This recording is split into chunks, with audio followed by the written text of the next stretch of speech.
The crew worldwide, from Cali to Twitter, real hardcore fans, boxing ass niggas, consistency cops, police the views, we'll pull up receipts for any debate you choose. Shout outs to Clan Arky for the dope production. Ring Gang stay with the best discussions. Ring Gang Radio. Yeah, welcome to another segment of Real Talk, where shit's real, we talk about it. And this past week, shit has gotten very real, especially in the world of boxing. But before we get into that, I want to make some introductions. I'm your host for tonight, Patscorpio, the New England representative. And as always, I got my man with me. I'll let him introduce himself. Shutterworth, the GOAT artist, Soul Wars, Lauderdale boss. What it do? Real talk. Real talk indeed. So yeah, man, the biggest news that has popped up in the boxing world is HBO announcing after 45 years, man, 45 years, 45 that they will no longer air boxing on its network. Now, LB, I don't know about you, but this shit is just absolutely crazy to me, man. Crazy indeed, bruh. Crazy indeed. I mean, HBO has been a staple in my household since, I don't even know when, man. We go back to the 80s, man. And my dad, on the old school wooden TV, he had the cable box, not even the first generation digital cable box or analog cable boxes. Talk about the cable boxes that had buttons on it, had 3 rows of buttons, and you gotta press on them in order to get to the channel. Or if you want to get to the second row of the channel, you gotta press that side button that that matches to bring it to each level in the cable box. So it was old school shit, man. And yeah, man, HBO Boxing has been a staple in the household for as long as I can remember. It's since back in those days. So as a boxing fan, this shit makes me sick to my stomach that this is happening. I mean, the writing was on the wall, though, man. The writings were on the wall. It most certainly was. And it's just, it's just crazy how before, at its peak, HBO had, they had a budget of this world for boxing. I'm talking about almost 100 million. And then you go from doing that to possibly less than, if I'm not mistaken, it's 20 million, if even that. It's absolute bullshit. It's pure bullshit. There are several things that that has gone on at HBO on why it's the way it is. One of the obviously the big things is promoters are now getting away from HBO. Now, of course, we all know the infamous example with Al Heyman. HBO no longer wanted to buy his fights, and then Heyman was subsequently was quote unquote banned from HBO, and then you have Top Rank moving away from them, which was a further cog in the wheel. And then you have HBO just absolutely lazy, pushing fights that shouldn't be pushed, cutting the budget over and over again, for things obviously, because HBO is not, unfortunately, it's not a sports channel. It's a channel that shows movies, documentaries, original TV programming. What was that? No, I was saying TV series. Yeah, exactly. And somewhere down the line, they thought that, hey, we don't need boxing anymore to keep our subscription numbers up or to maintain the subscription, because they say that boxing, 10 or 20% of our subscribers don't have HBO not because of boxing, but because of other shows. So that has led to quote unquote the budget cutting and quote unquote the lack of focus. the no boxing guys. Peter Nelson, self-proclaimed boxing guy, gives all these buzzwords and safe answers on why HBO doesn't air boxing anymore. And it's all bullshit. It's complete bullshit. Yep. The thing is that HBO just simply got lazy. They got all. That's pretty much what it is. Like, yeah, like they wanted to diversify, and in the process of diversifying, they forgot about the thing that got them there. That got them all the numbers and the stuff that that all the success that they had, the subscription numbers, that were like astronomical. They forgot all about that. There was just simply no focus. There was no boxing guy there, no one to take the reins and to actually do something with the thing. Like they weren't trying to really mend any relationships with promoters. They could have tried to earn Al Heyman's trust back on the network. They could have tried to do things with Top Rank. People make it seem like Showtime and the Mayweather deal and all types of other shit destroyed HBO, but HBO destroyed HBO. Yeah, that's really the bottom line. Like it's like a marriage. If people can say, "Oh damn, so why you left him or why you left her?" But it's like it's hard to explain. Like, well, I woke up every morning and I stopped giving a damn, about this nigga in the bed. That is person next to me. I don't say good morning no more. I don't cook dinner no more. I don't clean. You just say fuck it, and that's really what HBO did. Like all the things that they supposed to be doing. Grooming fighters, trying to set up multiple matchups in different divisions to draw interest. Like they weren't doing a lot of shit they were supposed to do, and this the end result. A classic, an empire just brought down by its own negligence. Right. Pretty much. I mean, towards the end, they were just throwing things at the wall to see if it sticks. An example of this, of course, would be the Superflies. I mean, the Superfly cards are pretty much probably the last original thing that HBO did right in terms of boxing. For whatever reason, I don't know why that is, but that's what it sounds to be the case. It's the best thing they budget, the little divisions, like those guys kill for the airtime, and then it's like, all right, we ain't gotta really throw them $1 million. I mean, we could do a whole card for $1 million, and line up like 3 sets of fights. So, it was something that was cool that they did. Those divisions, need publicity, they need hype, but y'all set the table, and it's like, who gonna take over now? Right, and like it's like for every good idea that the stuff that didn't stick. Like, of course, getting Cletus Selden, the Hebrew Hammer, the PED abuser. They were pushing. I don't know what the fuck they were thinking with that one. They were trying to really push that motherfucker until he got undressed. Dude's skills was just not on the level for someone you try to push. Like, dude was a caveman, a caveman every sense of the word. And then when you have that, and like I said, and he got undressed badly by a slick boxer, almost to the point where a knockout could and should have occurred. I actually expected a knockout in that performance. Like, I feel like when you undress somebody that bad, if you just put a consistent jab on them and just step it up, they're out of there. And it's like, it's like, and that's the thing, man. HBO people used to really like try to put on star-making performances. It's like, right, like, to the point, like just started nailing it in. Yeah, like the Boxing After Dark ones. I mean, me and you, like we watched them shit since the first one was it Barrera versus McKinney. I have memories of watching that shit with my father. You know what I'm saying? Like them Boxing After Dark series used to create some stars, boy. Like pretty much all the fighters that are going to the Hall of Fame, your Moraleses, your Bradleys, your Barreras, your Marquez, your Pacquiao's, even Floyd, the list goes on and on.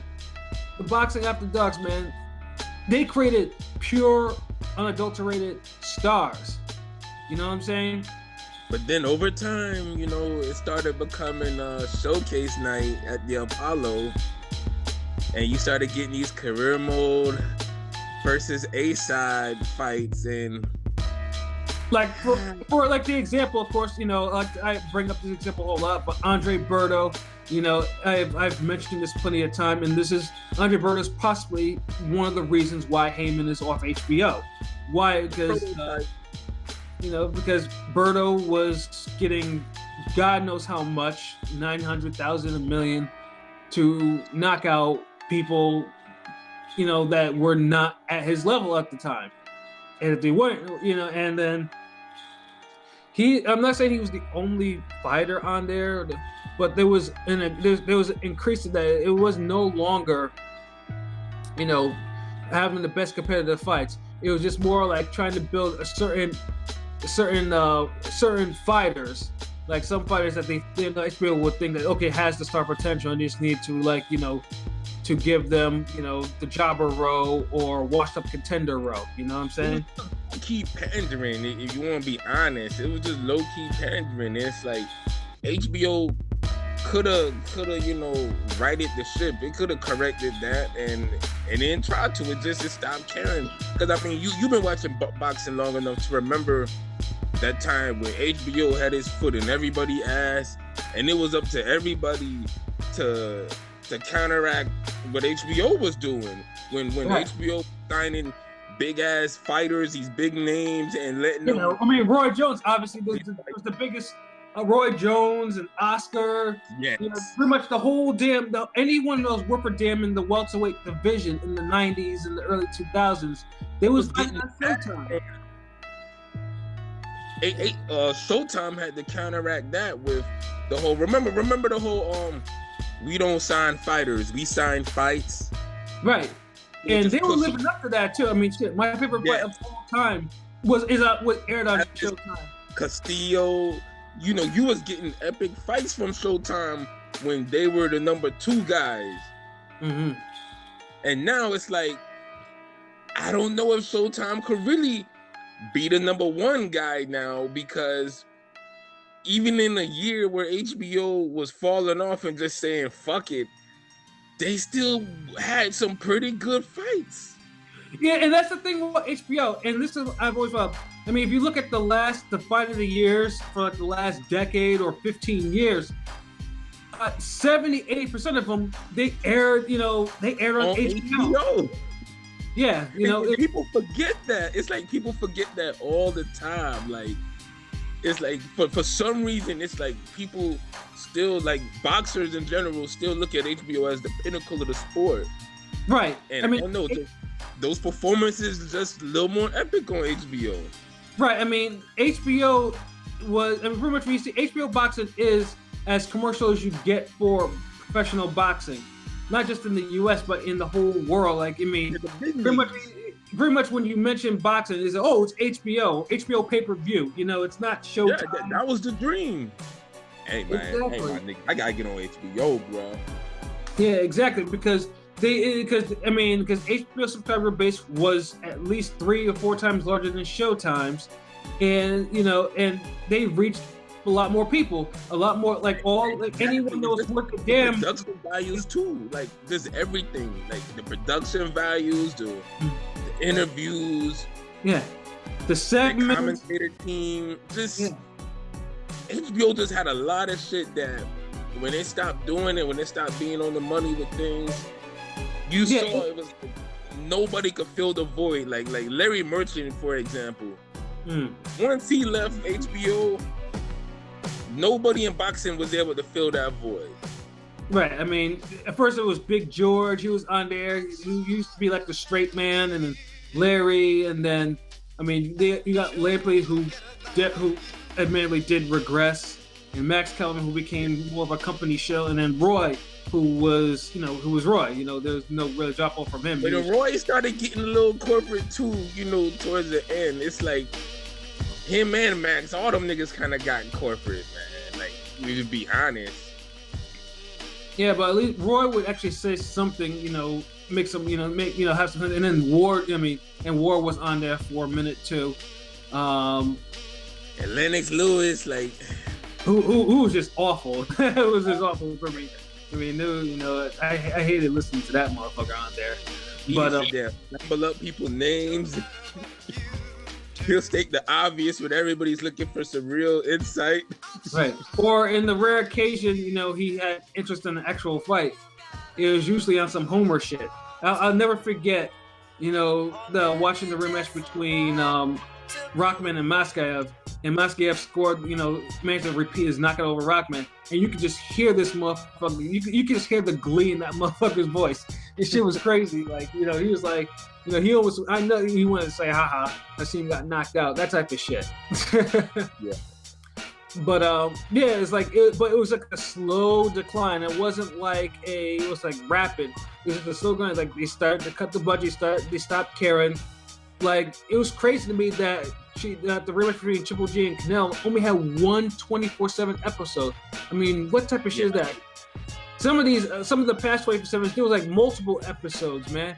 And even a face-to-face, you don't even have that. They didn't have that shit. There was just nothing, man. I mean, fucking, even with Manny Pacquiao and Chris Algieri. Chris Algieri had multiple segments. And that motherfucker is uninteresting as a motherfucker. You know what I'm saying?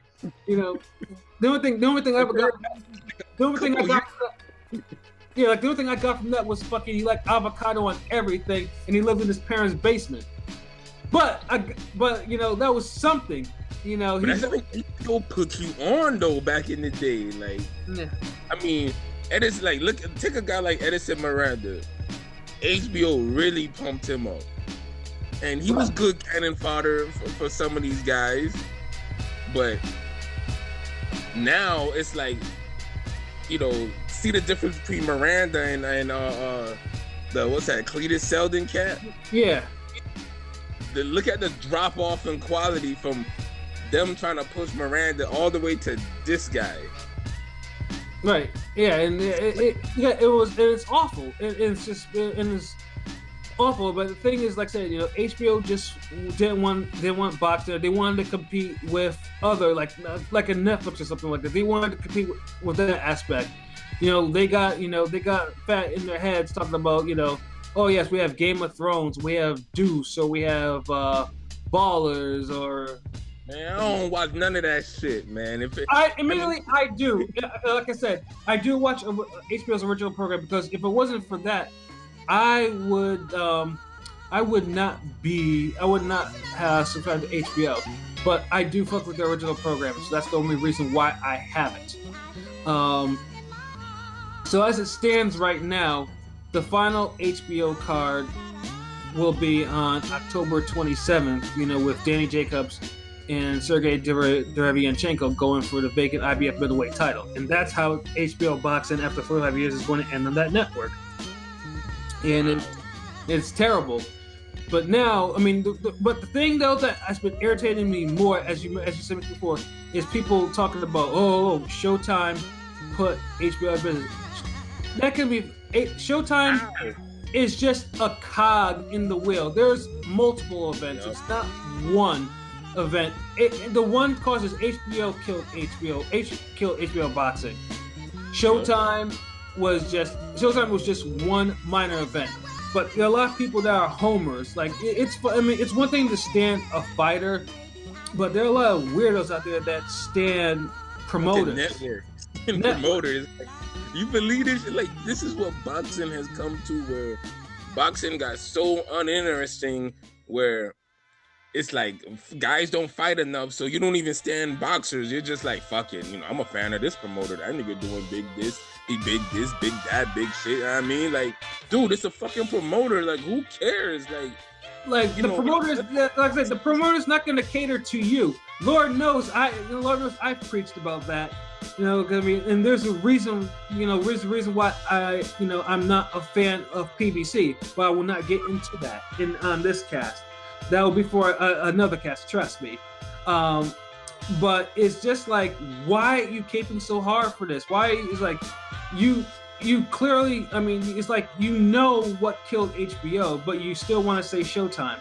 Showtime if we want to really be technical about it, Showtime was a blip, but Showtime didn't do anything, because if Showtime really killed HBO, their subscriber base would have been near HBO's by now, or would have had a drastic increase. It's been getting bigger. Fucking dancing popping out. I mean, the zone popping out. So it's like, what's really going on? Like, is Showtime killing it, or they just, they benefiting from it? Yeah, and I keep on saying, like, what has Showtime done to actually surpass HBO? Oh, they signed all the young talent. Big fucking whoop. They signed talent. They're not fighting. What the fuck? Yeah, exactly. They're not fuck. What the fuck are they doing? What epic fights have we gotten? Since the whole Showtime relationship, PBC Showtime relationship. What epic fights have we gotten? What stars have been created? Like the two biggest stars in the whole is Floyd, who was a star way before any of this shit, and Broner, who crossed over way before any of this shit happened. They crossed over before any of this. Wilder's the closest thing to PBC, really having a star. Like, right. And honestly, a lot of that came from him just knocking motherfuckers out brutally and just being him, just being the charismatic, loud talking heavyweight that backs up his shit talking. That is what brought him over the top. It wasn't really no countryside, no press tours, no. And it wasn't all that extra shit. It's Wilder being Wilder. Right, and still, when you on the HBO side, you still have Canelo and Triple G, both who've gone HBO, and both who are larger in stature than Wilder. Wilder, who's a heavyweight, a black American heavyweight who knocks motherfuckers out.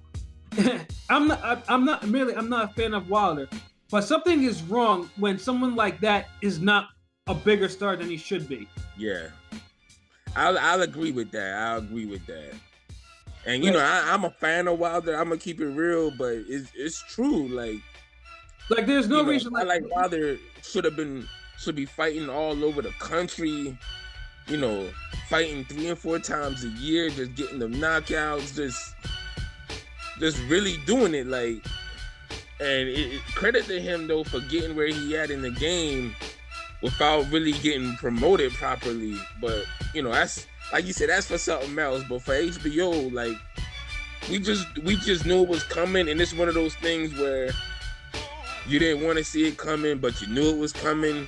Right. And it came. It's here now. HBO is over. Like, it was just so many memories. If you was a real big boxing fan, I'm talking about if you've been watching boxing for 20 years or more, I even say 15 years or more at that. Mm-hmm. HBO was like a staple to your boxing life.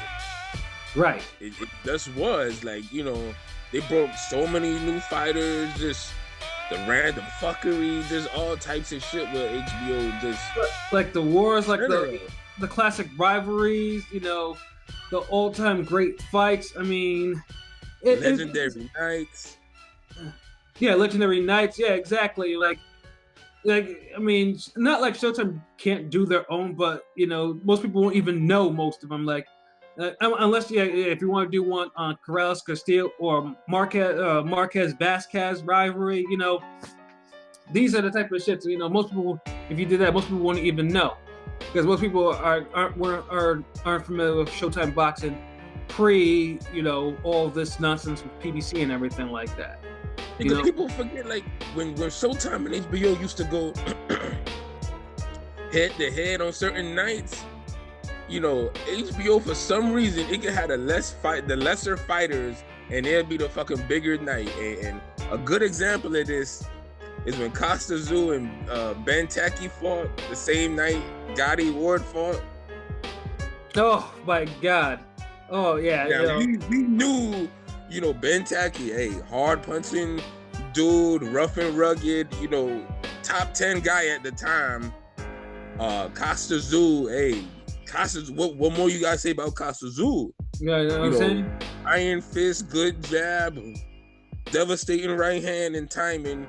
He's defending the championship, HBO, here we got Mickey Ward, you know. Who's pretty much your hard luck contender versus the fucking human highlight film of boxing. You know, the nigga that got into wars after wars after wars. You didn't even know that was gonna be a good fight like that. You were just like, shit, you know, I fucks with Mickey Ward, you know what I mean? He put it down, you know, he goes after it, and you're like, oh, I fucks with Gotti, you know, he put it down, you know. Let's see when we put these two guys in the ring. And sometimes you get those, you can put the lesser fighters in the ring and get a fantastic fight, and you can have a champion going against a legit contender and just get a okay. Because, you know, as we all know, Kasazu outboxed the shit out of Ben Taki, and right, he ain't really, you know, push the issue like that. Yeah, he sure and, you know, Gotti Ward, you know, gave us a classic fucking night. Yeah, exactly. Talk about it. How many of y'all niggas even talk about Kasazu versus Ben Taki? No. Think about that. Yeah, I mean, if I talked about the fight, I didn't talk about it for very long because I was too busy, you know, going on torrents to try to find, you know, to download 10 separate files of Gotti Award 1 and then using software to compile them all into one complete video file, man. You know, the game was different back then for the downloads. We old school boxing fans, man.